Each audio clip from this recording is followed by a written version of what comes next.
na hindi ko din disiplina ang mga anak ko. Alam mo kung paano ko sila nalagaan? Alam mo rin ba kung gaano kalaki ang sinakripisyo ko para tumayo ang ama at ina nila? Hindi! Dahil wala ka dun. Wala kang alam sa mga nangyari. Kaya wala kang karapatang sabihin sa akin kung anong hindi at dapat kong gawin. Asawa lang kita.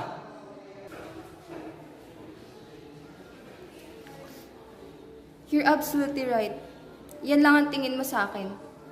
Tagahanda ng isusuot mo, ng kakainin mo, tagaayos ng bahay mo, tagasalo sa mga problema mo.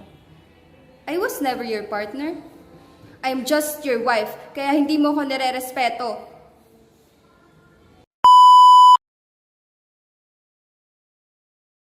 Siguro nga, parang ang aso na pinasahan ko ng buto.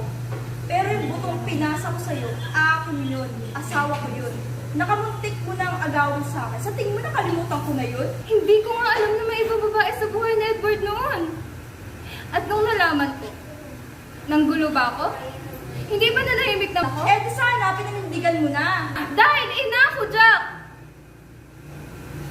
Kung sa bagay, bakit ko naman aasahan na maiintindihan mo? Eh hindi ka naman nagkaroon ng anak na kailangan mong buhayin! Hindi mo alam kung sinasabi mo. Hindi mo alam kung ano yung pinagdaanan ko. Nahiram ka ng asawa. Pinahiram kita. Sabi mo isang gabi lang ay gusto mo na angkinin? Sino ka? Diyos ka ba para kontrolin ang buhay ng anak mo? Kung mabubuhay ang anak mo, mabubuhay. Kung mamamatay, mamamatay, tanggapin mo! Subukan mo. Subukan mong agawin sa akin ng asawa ko.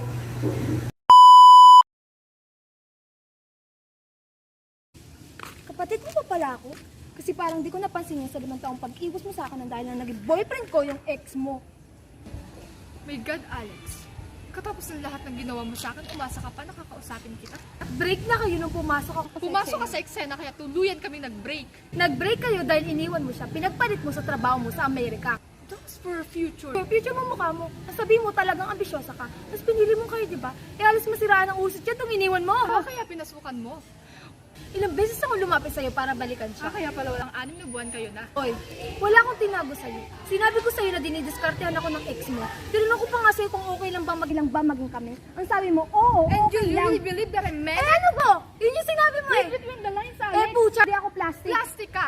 Because if you have any amount of decency in your body, you would not have Wag to ask mo in the akong first place. English-Englishin. English or not, you know what I mean. Ang sabihin mo, matagal ka lang may gusto kay Chad. Kaya lang ako yung niligawan. Oh, okay, ikaw na. Sige. Ikaw na naman yung tama, ako na naman yung mali, ako na yung mga agaw, ako na yung tanga, ako na. Do not use your supposed stupidity as an excuse for all the pain you've caused me. Hindi talino yung kulang sa'yo, Alex. Responsibilidad at respeto sa pagiging magkapatid. 1, 2, 3, action! Hanggang ngayon, hindi ko pa rin tinatanong ng asawa ko.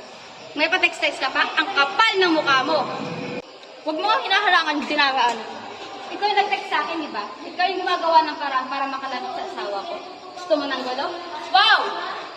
Pwede ba? Wala akong panahon makipagsintakan sa'yo, kaya kung pwede ba, bumalik ka na sa boring mong bahay. Baka hindi mo alam ha, boring ka. Kaya nga si Adrian naghanap ng excitement sa iba. Teka nga, bakit ba nandito ka?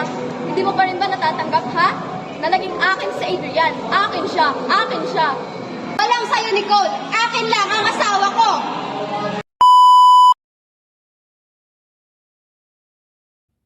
Ano ba?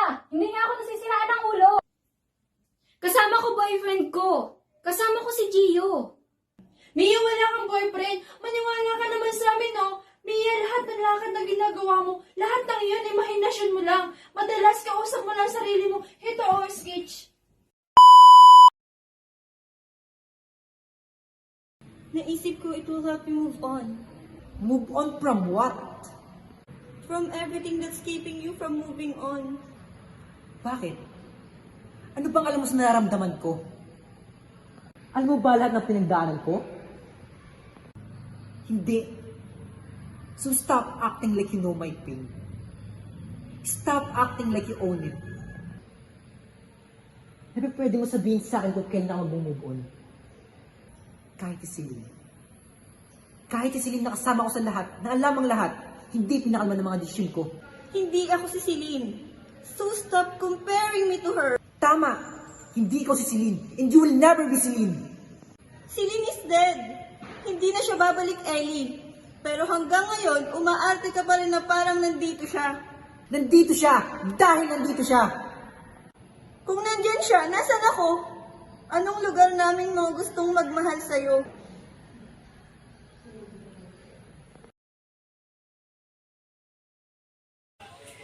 Oh, nandito na ako. Sinusuportahan na kita. Ano? Talaga? Thank you ha, ramdam na ramdam ko. Huwag kang sarcastic. Huwag ka rin plastic. Aminin mo na kasi na nag-iba ihip ng hangin simula nung malaman mong si Mama ng bagong business partner ko, di ba? O sige, oo, naiinis ako. Nagseselos ka. Naiingit ako. O, edi lumabas dito. That is not what you're thinking. Naiingit ako kasi kayong dalawa yung magkaibigan. Ako, itsyapera ako, nawalan ako ng kaibigan. Alam mo kung bakit? Dahil nag-iba ka, nagbago ka. Nagbago ko kasi yun yung gusto mo, di ba? Paulit-ulit mong pinaramdam sa akin na wala akong kwentang tao. Kaya inayos ko yung sarili ko, kaya tumino ako. Tapos di mo kayang maging masaya para sa akin.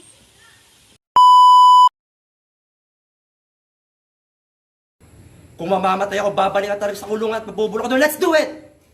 Hindi pa tayo doon magkikita, Louie. Sa tingin mo, saint ka? You think you saint and amateur the animal? Then you slash! Pareho lang tayo, Louie. Pareho lang. Ihayop ka naman talaga eh. Ano? Palisin mo na mga to, tayo maghanap dito ngayon. Please, okay? Hindi kita papatulan dahil isa ang balingbing. Kaya pwede ba? Alis! Ikaw gago ka. Ako pa yung naging gago ngayon. Last week lang galit na galit ka sa kanya. Tapos nung narinig mo yung mga gusto mong malaman, okay na kayo? Brian, hindi yung matatakasan ng katotohanan. You killed your mother!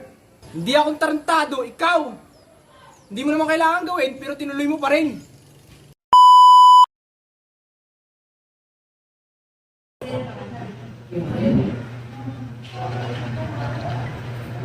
This plan is so good. Sobrang stressful lately.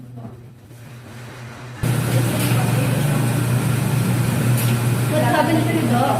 Horrible. I'm sorry narinig mo yung... Mrs. Lucero, it's okay. Naklaro na ang lahat sa korte. So wala na. I'm sorry. Okay lang naman na pag-usapan natin yung problema namin mag-asawa, right? Actually, problema naming tatlo. Alam ko paulit-ulit ko nang tinatanong sa'yo to. Pero paulit-ulit ka pa rin nagsisinungaling. I think we should go with a knife. Mrs. Lucero, no. Pupunta pa lang tayo sa exciting part. Walang hiya. Walang hiyang galit na galit sa'yo. Mr. and Mrs. Lucero, What's going on? your daughter is sleeping with my husband. That's enough! Hindi pa yun enough. May isa pa kayo dapat na malaman. Nabuntis ni David ang anak niyo at pumunta siya ng Amerika para ipa-abort ang bata.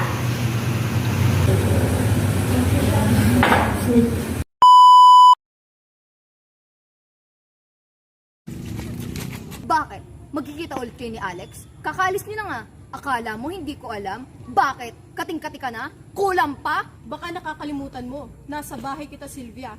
Pwede pakisusi niyang bibig mo? Kung may kailangang isusi dito, ipadlock at itali ng barber, yan na yung panty mo. Ano bang gusto mo, ha? Gusto ko lang malaman kung ilang beses ko bang sasabihin sa'yo na layuan mo ang asawa ko. Hindi ko na alam kung saan ka pa kumukuha ng kapal ng mukha. Wag na wag mo akong pagsasabihan, Sylvia. At wag na wag mong sisakin kung lumalapit sa akin ang asawa mo. Kung lumalapit sa akin si Alex, pwes, itali mo. At wag mo akong sisisihin kung hindi ka na mahal ng asawa mo.